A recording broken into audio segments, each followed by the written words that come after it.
So, Horde shooters. Simple terms, bunch of fucking enemies, very few people to wipe them out. More complex terms, take a seat and let me explain. A Horde shooter is a genre of a game where the player must face an overwhelming amount of enemies while trying to complete an objective. What kind of objectives exactly? Well, most of the time it's making it from one destination to another, but there are others to spice up the gameplay cycle. These can be retrieval objectives where the player has to get one or several items to progress or make their daring escape, standoff events where the player has to survive as long as possible until all the enemies are defeated or help from an outside source comes to aid the player in escaping, or it could even be a huge boss fight where you have to fight tooth and nail just to whittle down its health until it finally collapses in a blaze of gunfire and viscera. These objectives are supposed to seem insurmountable but are possible with teamwork. Aside from tough events, the player also has to look out for special monsters, much more powerful than the common enemy they can one-shot with any regular weapon. These special monsters can single you out and incapacitate you quickly if you're all by yourself and not working with your team effectively. They often require another teammate to kill them to save you, leaving you no way out except for the hail of gunfire coming from your friends. These special monsters can be area deniers, ad summoners that swarm the player with common enemies, isolators that single out and drag or charge enemies away from their team, as well as surprise attack monsters which, well, surprise attack. In essence, there are a few elements that make a Horde shooter a Horde shooter. Objective-based gameplay, an overwhelming amount of common enemies, and special enemies. This is just a bare-bones structure of a Horde shooter, and there are several other aspects that need to be taken into account in order to make a Horde shooter good. So let's get into some games and see what makes them good, or what makes them fall flat. Starting with a quintessential Horde shooter, Left 4 Dead 2. Left 4 Dead doesn't need an intro at this point due to how overwhelmingly well known it is, but I'm gonna give it one anyway. In late 2009, Valve released a game that would change the zombie genre of games forever with a cast of iconic and likable characters, as well as horrifying enemies.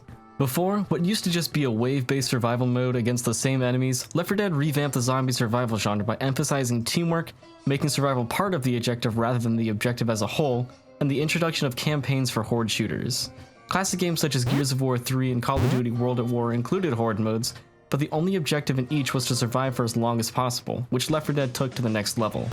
Along with improving the objectives and introducing a story mode, Left 4 Dead included a cast of enjoyable, realistic characters with amazing chemistry for the players to get to know and love. The characters include Bill, a grizzled Vietnam veteran, Francis, a brash yet lovable member of the Hell's Legion biker gang, Lewis, an overly positive IT worker, and Zoe, a first-year college student and daughter figure to Bill. The story of the survivors is a simple one, as they all simply met up together and traveled through the states in search of refuge from the overwhelming green flu virus which started this very apocalypse. But with gameplay like Left 4 Dead, there's no need for a complex story when everything else is so satisfying. Anyway, about a year later, a sequel was released, and rather than it just being a cash grab, actual effort was put forth to make the game even better than the first, including a brand new cast of iconic characters. Ellis, an annoying yet hilarious mechanic, Nick, a sleazy conman who actually has a heart of gold, Rochelle, and God's gift to man, Coach, the glue that holds everyone together. Some more special infected were also added to spice up the gameplay, these being the Spitter, Jockey, and Charger. Enough about the history though. The real questions are, how does it feel to play Left 4 Dead 2? And is it actually any good? Or is it just overhyped? Spoiler, it's good. Very good, actually. The gameplay consists of making it from one safe room to another while fighting endless amounts of infected and special infected and dealing with whatever complications the map has to throw at you. After playing through a couple of campaigns with some friends, I questioned what made this game so good, and after thinking not so hard about it, it's the characters themselves, the chemistry between them, the music and sound design, the special infected, and especially the set pieces. So let's get a little bit more in depth. The characters themselves have already been explained in the introduction I gave, so let's discuss the rest of what's amazing about this game, starting off with the music and sound design. The gunfire consists of stock Source Engine gun sound effects, but it fits the game very well since it obviously runs on that engine. Along with that, the sounds the Source Engine provides are still punchy enough to really deliver some impact, and combined with how each shot affects the infected, nothing but praise can be given. Speaking of impact, the melee whacks are satisfying beyond belief, especially the frying pan. Each hit is meaty, impactful, and loud as fuck, perfect for slaying infected. The music cues for incoming enemies are both alarming and tell the player exactly what they need to look out for. Each special infected has their own little warning of an audio cue, letting the player know that aside from the common infected, there's something stalking them from afar. Along with this, during moments of high chaos, the music swells to a cacophony of horns, screams of infected, as well as a hail of gunfire and bashes of melee weapons, perfectly illustrating chaos, especially when a horde comes to attack, or during what the game calls a crescendo event. Now onto the special infected of the game, consisting of 6 specials and 2 bosses. Starting with the Hunter, he acts as a surprise attacker who pounces from a distance and deals damage quickly. With his low health and high damage output, he acts like a glass cannon who can immobilize any player not quick enough to shoot him before he jumps. His design resembles a hooded parkourist with tape wrapped around his clothing to compress it. Unfortunately, his parkour skills only aid the enemies rather than help the survivors. Next is the Spitter, who honestly looks like cheap whore with white trash sprinkled in for good measure. She wears revealing clothing, plenty of jewelry, and sports a pink thong which just seals the deal. The Spitter acts as a powerful area denier, with her stomach acid doing the most damage compared to other special infected. After that comes the Charger, a huge beast donning one giant arm and a little flappy one. His job is to charge in, break the team apart, and slam down his opponent while dealing massive damage. His large health pool can make it difficult to save your teammates without them taking too much damage. Speaking of infected that break up the team, let's look at the Smoker, a special infected clouded in smoke with a massive tongue and tumors covering up half his face. He uses his tongue to drag players away from their team or to pick off stragglers. Another infected that shares this job is the Jockey, a short hunchback who rides the player away from their friends while twisting their neck and scratching their face. Finally, there's the Boomer, an absurdly obese creature that vomits bile which attracts a horde of common infected. They also explode, spreading their bile even further, causing even more enemies to attack. So there's most of the common special infected out of the way, but what about the other 2? These last 2 specials are considered bosses due to their high damage output and much higher health pool. The Witch is a seemingly frail woman who sobs uncontrollably, but upon further inspection, her cries are used to lure unsuspecting survivors. She has razor-sharp claws that can one-shot a player on any difficulty, but she can be stopped very quickly with a few shots of a shotgun or a fully revved chainsaw. The Tank, however, cannot be stopped so easily. This built-in creatine advertisement can slap the player across the map, throw cars and cement rocks while screaming and blaring his amazing theme. With so many special infected, you'd assume the game would be unfair, but it's surprisingly well balanced, as there's never too many special infected to incapacitate the players with one foul swoop. The specials, rather than completely overwhelming the 4 survivors, make teamwork mandatory for survival, which, if you ask me, is perfect. Along with this, their health along with their damage output makes each enemy neither overpowered nor underpowered, and they all work so well together that teamwork is actually possible for special infected. Finally, the set pieces Valve has created absolutely make the game infinitely replayable due to their absurdity. For example, one of the most memorable set pieces involves the band of survivors running along a roller coaster while a horde of infected chases them, due to the alarm blaring and alerting them. The players must run along the roller coaster while avoiding infected just so they can turn off that alarm so they can finally stop. There's plenty more set pieces like this, but this one is the most memorable in my opinion. Now that we've discussed what makes Left 4 Dead so great, let's discuss a game that introduces a monster even more dangerous than zombies: cops. In August of 2013, a game by the name PAYDAY 2 was released by Overkill Software and published by 505 Games, a sequel to a game which turned the genre of horde shooters on its head. Instead of monsters and zombies, the player had to fight against never-ending waves of police officers and SWAT forces, as well as an over-militarized law enforcement body. But when it comes to the PAYDAY crew, is it really over-militarized or is it justified? In any case, the story of PAYDAY 2 is a long and complex one, and we don't have time to discuss it today. Instead, here's a 4-hour video on the complete story of the game and its characters. I recommend watching it in parts, or if you got nothing better to do, grab some snacks and watch the whole ass thing. Or don't. I don't control your life.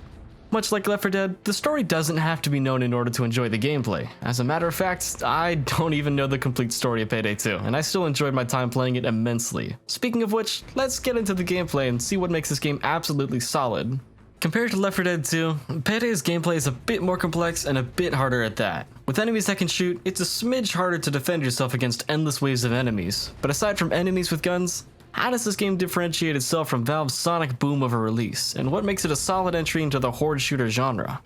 To begin with, let's look at certain gameplay elements such as the introduction of a straightforward skill tree. With a skill tree, the player has an astronomical amount of freedom in how they want to play the game. Want to be an anarchist wielding akimbo Kalashnikov style weapons? Go for it. A medic who can heal their team with ease? 100%. An explosive based tank? If you insist. The possibility of builds is completely endless, meaning the player can always try something new. Along with this, a very long catalog of weapons can spice up the gameplay even more. From a minigun to a primitive bow, there's plenty of options for the player. Although I'm not a fan of how a decent number of the weapons are locked behind a paywall of different DLCs. As cheap as they can be when the game goes on sale, it still is a bit of a less than user-friendly thing to do. However, the game sort of balances this out by allowing players to play DLC exclusive heists if the host owns the DLC, so there's no need for everyone to spend money on the game in order to play together. Definitely a handy feature, especially since this game was made to be played with 4 players, but I digress. Similarly to Left 4 Dead and most Horde shooters, there are several special enemies that shake up the monotony of killing regular police and SWAT officers, so let's get into them. First is the Shield, a very common special enemy that blocks the player with bullets while also shooting back and dealing a decent amount of damage. There's also the US Marshal variant of this special whose shield can flashbang the player, and once the shield is broken, the enemy will move quickly towards the player with a high damage concussive shotgun blast. Up next in our list of specials is a Sniper, a high damage, high distance class who deals armor penetrating damage, although instead of spawning among the other police officers, they have set spawns on each map. The same can't be said for their US Marshal counterpart who spawns alongside the rest of the forces trying to stop you. They're still high damage but spawn closer to the player rather than keeping an immense distance. Another special enemy is the Taser, a little asshole that stuns the player and causes them to fire uncontrollably while also immobilizing them. Oftentimes though, this just results in the Taser killing himself with the uncontrolled gunfire coming from the player. He isn't too big of a threat as much as he is an annoying asshole. Speaking of supporting specials, here comes the Medic. His title is very self-explanatory, so if you can't assume what he does, I'm not really sure how I can help. He heals other police officers. That's the extent of his evil doings. If it sounds like there's a lot of special enemies, that's because there are, and I'm not even done listing them off. Almost done, but not quite. So let's keep knocking them out. In terms of tanky enemies, we can look to the Bulldozer, a high damage, high health enemy that could be taken out immediately. Several can spawn at once, and there's several variants that are all worthy of fear, especially the Skulldozer, the elite version with more health and more damage when up close, so range is your best friend. There's also the Medic Dozer, who heals his allies similar to the regular Medic. If you're a fan of Payday and know the enemies by heart, you'll know that I've left out 2 formidable enemies, the first one being from the depths of hell itself, the Cloaker. A surprise attack enemy who can instantly down any heister regardless of their health. They don't have very much health themselves, but that really doesn't matter when their damage is infinite. Sounds unfair, and trust me, it is.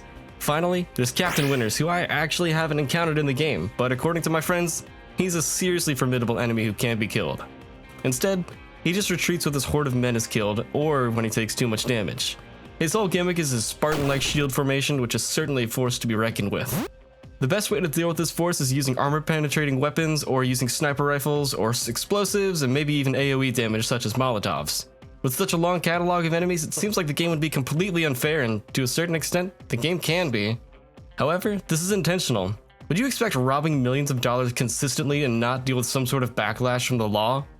Aside from logical reasons, it also emphasizes teamwork and coordination among friends to ensure the most profit is made, and that everyone survives the assault. In my opinion, having so many special enemies improves the gameplay loop, and it keeps it from getting stale. Finally, in terms of what makes the game good, it'd be a crime not to mention the blood-pumping music. I won't spend too long on it since the section's getting pretty long, so instead, let's take a listen to some of the tracks.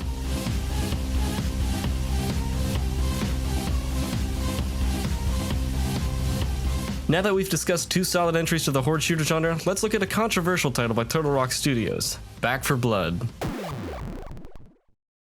Back 4 Blood leaves an odd, if not bad, taste in a lot of people's mouths. What was supposed to be the spiritual successor to one of the greatest zombie horde shooters known to man fell very flat and disappointed many. But is it actually a bad game? Just because it couldn't match the standards of Turtle Rock's Left 4 Dead franchise and couldn't match the hype it created, does that really make it a bad game? Let's figure that out and play through a campaign or 2. After playing it for a little while, I've come to the conclusion that it's not a bad game, nor is it too good. It's just okay. There's definitely a difference between this game and Left 4 Dead gameplay and tone-wise. While Left 4 Dead 2 feels like a fun, more lighthearted dive into the zombie apocalypse due to the amount of humor from the characters and absurd situations like running through an infested carnival or running on a roller coaster, Back 4 Blood feels like a more serious shooter that's given more grounded events, such as blowing up a boat to clear a path to safety, or delving into a ridden hive coated in fleshy bits for extra loot. Along with this, from my time playing, there's much less humor from the characters, as they tell fewer joke lines, and some of the lines are actually so dog shit it's not funny. Like one of Evangelo's lines, "Last time I was this pressed against someone, I was at a concert." Or something like that. I honestly can't be bothered to find the line myself, so I'm just going off of memory. The characters themselves are honestly pretty less likable due to how cut and dry their personalities are. Carly is the badass who doesn't care about anyone. Doc is, well, a doc. And Ma is the older female character who's a semi-mother figure to other people. And it's a similar story for the remaining roster of characters. Aside from the humor being a little lackluster and the characters being a bit stale, B4B differentiates itself from other Horde shooters by possessing a deck building system, where the player can workshop personal stats to either benefit themselves, their team, or change their playstyle entirely. For example, you can have just the right cards to turn yourself into a melee-only build that heals from melee weapon kills. Personally, I expect my deck to be a speedy medic who can revive teammates at a moment's notice. I honestly just enjoy the more supportful side of things when compared to tanking or general assault. It's either supporting or being a roguelike class where speed is crucial to performing well. In any case, the cards are earned by spending points at the supply line. A lot of people complained about the card system, but I'm honestly not too sure why, as it provides the player a lot of freedom within the playstyle. Perhaps it's because most people expected the game to be a carbon copy of Left 4 Dead with no drastic gameplay changes, and I can't really blame them. With every press conference around B4B, they said it was going to be the next Left 4 Dead and led to a disappointing launch with half-baked ideas. Granted, it's much more playable now, however it can't be denied the launch was less than stellar. Speaking of less than stellar, the game itself is actually abandoned by the devs, meaning the current state of the game is truly its final product, which is honestly disappointing. With a bit more effort and love, I believe the game could have been great. But enough about players' expectations and the saddening fate of the game. Let's discuss one of the core features of B4B, one of them being the Special Ridden, which I'll be doing very quickly due to how many there are. There's 4 types of Special Infected with 4 subcategories to them, making it a total of 16 in the Special Ridden alone, which I won't be getting into too deeply. I'll just cover the base form, but just know that there's a lot more to these specials. These enemies are the Tall Boy, a tall creature with one massive flesh-coated arm that he uses to slam down on the survivors, the Stinger, a speedy yet fragile monster class that relies on its mobility to trap the survivor by either pouncing on them or spitting web at the survivor. The Reeker, a large explosive ridden that vomits stomach acid at the player, both coating them in it and denying an area. And finally, the Sentinel, a mostly immobile special that fires off projectiles at the player, be it explosive or otherwise. There's also a few other riddens such as the Snitch who alerts the Horde, the Sleeper who stays on the wall until the cleaner walks by and gets suddenly attacked by them, instantly knocking them down on their ass and in need of help from another cleaner. There's also 5 boss type enemies, this time without variants, so there aren't 20 total bosses. Thank God. We'd be here literally all day. First off, we have the Ogre, a massive beast with very obvious weak points, the Hag, a fast slender boss who can eat and insta-kill the player, the Breaker, which is similar to the Left 4 Dead tank, just with a lot more health, the Abomination, the final boss of the campaign with 3 stages, and finally, the Harbinger, another massive boss with many health bars and stages. Still there? I know what we've done feels like a lot of explaining, but trust me, I skipped over a lot to make this more bearable. There's also cultists, but we're not getting into them today because we've done too much explaining. There's too much. Despite the overabundance of Special Ridden, there's a distinct lack of music. While music was a big part of the previous 2 games we covered, it's almost non-existent in this game.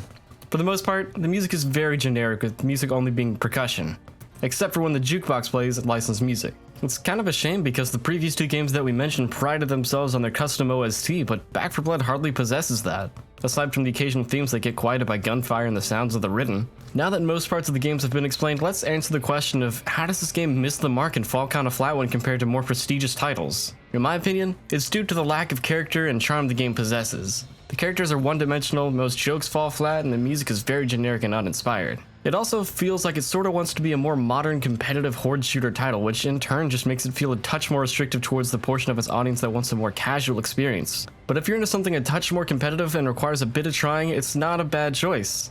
But there's better options such as World War Z and Killing Floor 2. Both are Horde shooters, both require amounts of efforts to do well in, and both can scratch the competitive itch that some players have.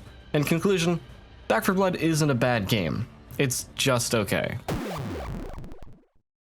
Returning to the initial question of the video, let's discuss what makes a Horde shooter good. From the examples of Left 4 Dead and Payday 2, the music, charming characters, insane set pieces, and identifiable yet distinct enemies make the game great entries to the Horde shooter genre. In Back 4 Blood's case, it's missing the music, charismatic characters, but the infected are definitely identifiable, despite there being so many, although it certainly is a test of memory to remember each and every variant of enemies while also trying to fight off a horde of Ridden. Back 4 Blood also has several great set pieces such as exploding a boat in the prologue, and many boss fights the game provides, but because it's missing very crucial aspects such as likable characters and bumping music, it feels a bit less charming and a bit more generic as a whole. In conclusion, in order for a Horde shooter to live up to its maximum potential, it must have characters the player can get behind, memorable set pieces, and mood-fitting, blood-pumping music, as well as the rest of what makes a Horde shooter a Horde shooter. Thank you for watching. and feel free to leave some feedback and support. It's not required, but it's always appreciated.